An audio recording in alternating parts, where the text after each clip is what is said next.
So I'm delighted to be speaking to Steve Porcaro of the band Toto today. Steve, it's an absolute pleasure, and we will be seeing you again in London in June, June the 13th, where you're playing at the Chelsea Hospital in the special arena they built during the summer. So what can we expect when you guys come over? I think it's the first date of the European leg of your latest tour. It is. It is. It is. We can't wait. You can expect the unexpected.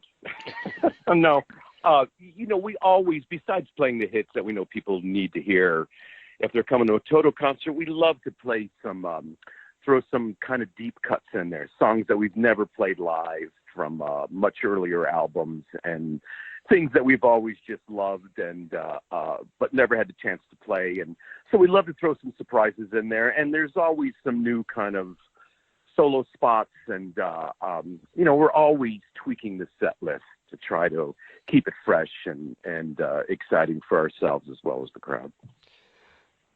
That's excellent. And one thing I noticed, because I think the last leg of the tour you did was over in Asia.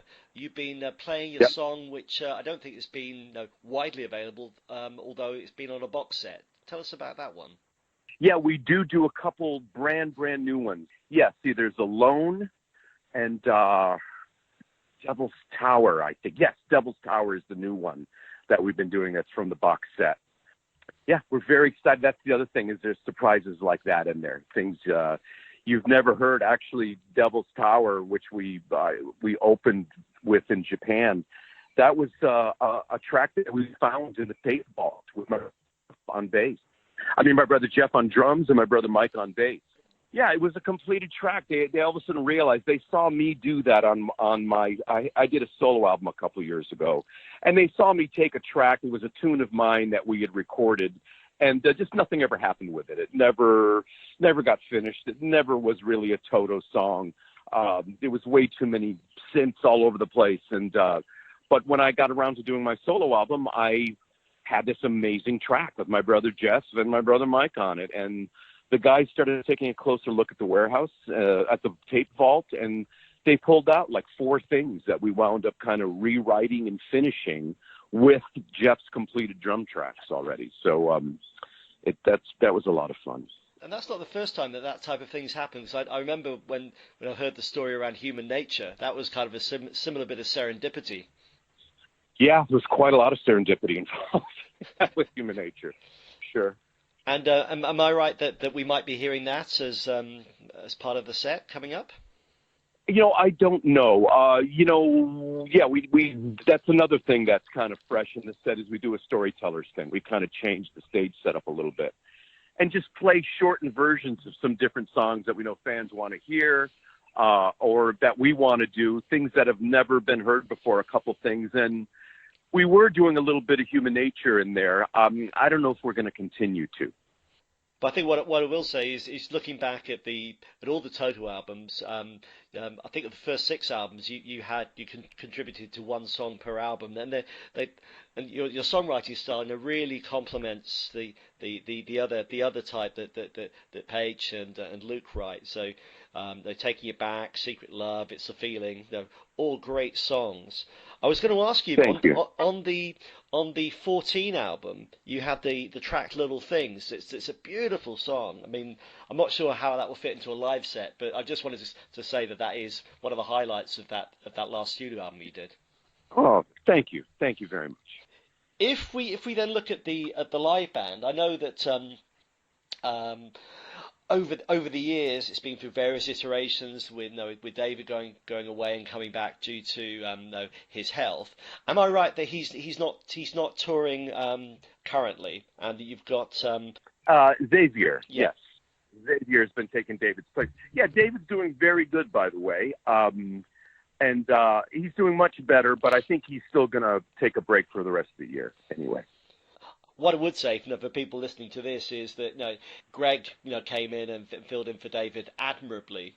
Yes, previously. And me. He did both of our gigs. Oh, of course he did. Yeah, well, he's quite a player. Yeah, amazing. And I think what I also love in recent years, the musicians you've added have also brought further vocal capabilities. You have Shem, who's a great, the bass player, who's a great singer, and then you have Warren Ham as well. The vocals were always something. Trying to recreate what we did on the records has always been a challenge for us.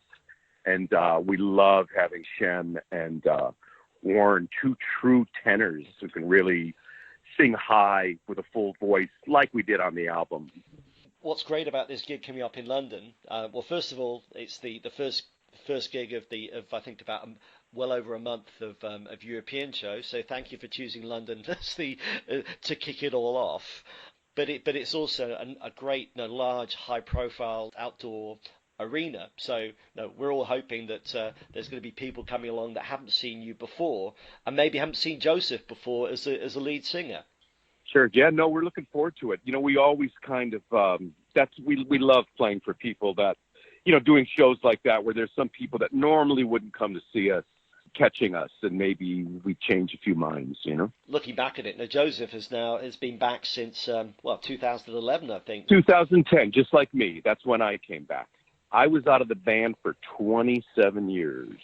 Can you believe it? I guess it's a bittersweet homecoming because Toto is all about of the Pocaro family and having that DNA in spirit naturally. Jeff and Mike are always there, but to have you in the band, the front and center, throwing shapes, adding those great keyboard textures. Fans like me just really, really welcomed you back, and you had such a lot on stage.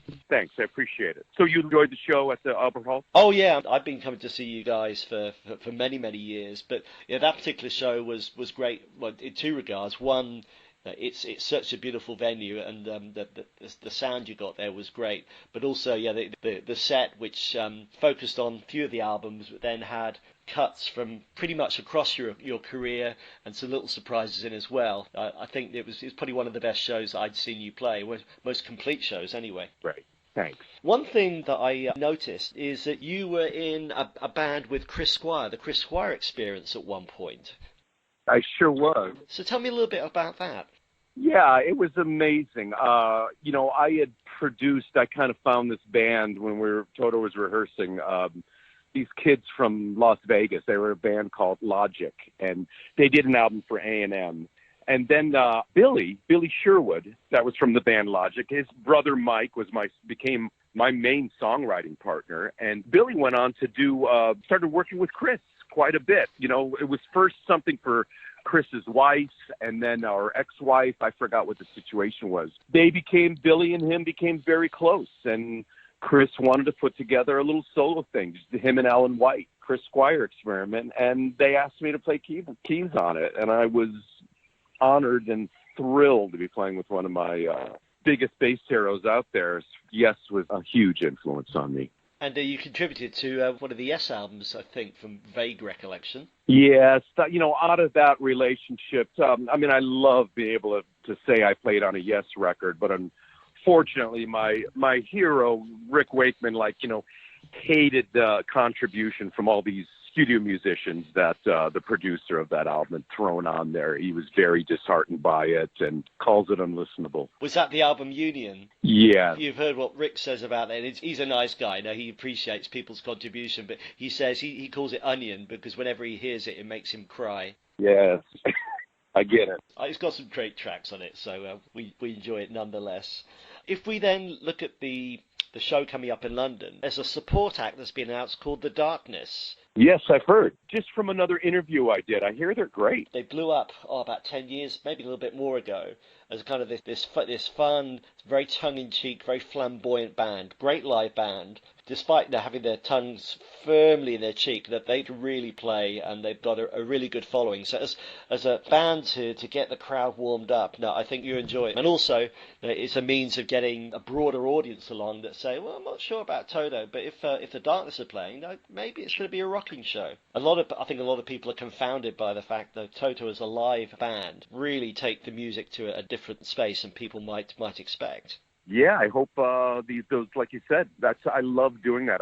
That's why I love doing festivals sometimes. It's because, you get some people checking you out that normally wouldn't. Hopefully you change some minds, Yeah. People look at you a little different. So, as I said, there was the album 14 that came out well, it's a good few years ago now, and you had a couple of new songs that you added to the 40 Trips Around the Sun, including Alone that we mentioned earlier on. Is there further prospect of new recordings, or are you focusing just on live now? After putting together this box set, and, then there's pretty much a new album in there. There was, there's songs we mentioned that my brothers played on, the older ones, but there's also 5 brand new Toto songs in the box set.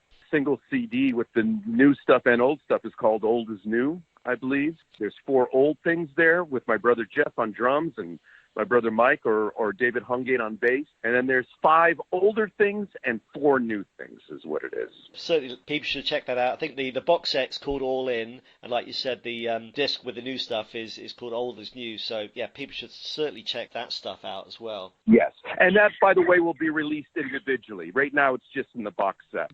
The Old is New will be released individually as a single CD also. Oh, that's great news. Yeah. And I guess finally, because we're speaking a lot about Jeff and Mike, you've got Shannon Forrest on drums. He's become a bit of a fixture now in the band.